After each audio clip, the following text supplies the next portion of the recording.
Hello YouTube, Celebrate Metal here, with some discussion on world events and geopolitical factors involving gold and silver as of late. Certainly we do live in some tense times, especially within the last weeks here with ISIS and Ukraine, and even some unrest here at home with the events going on in Ferguson, Missouri.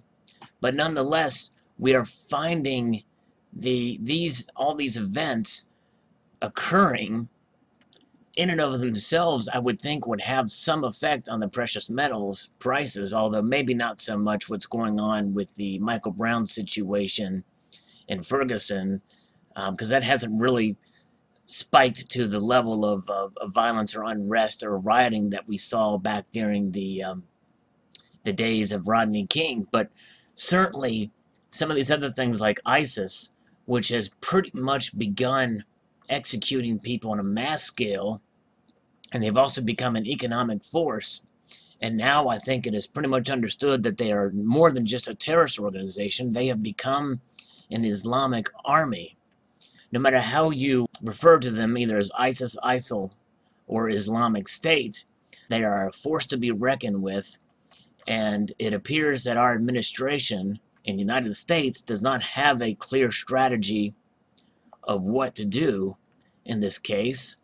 I think he'd rather play around with carts and horses than actually lead as the President of the United States. But nonetheless, even that has not had a great effect on the metals prices. But although this situation here with NATO and the clear invasion of Ukraine certainly does provide a different effect on the precious metals prices, who knows what's going to happen now that we're finding, based on this aerial evidence of self-propelled artillery batteries, support vehicles, and the like, making its way into eastern Ukraine. What will happen with the Russian soldiers being found fighting alongside with separatist groups? What will happen to the precious metals prices, and could this lead to a regional conflict or even a war or World War III?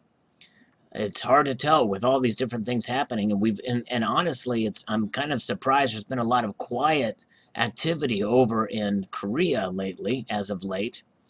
But I'm sure there's some activity going along there. And of course, China continues to make plays and take advantage of the situation, which certainly could affect the prices of the precious metals as well.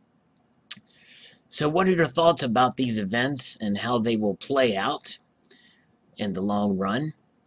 And feel free to comment below with your thoughts on all of these things, both domestic and foreign, but mainly foreign, that affect the precious metals prices. For those of you living in other nations such as the UK and the like, if you watch the movie Clear Skin, you will see that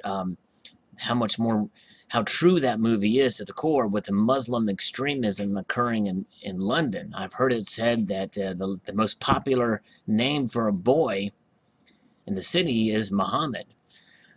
But nonetheless, it is a horrible thing that's going on with the militant Islamic extremism. So feel free to share your thoughts on Ukraine and ISIS below, and any other factors that you think could affect the precious metals prices that will prohibit even some of the manipulation and some of the fixing that's going on with the new agencies that have replaced the London fix.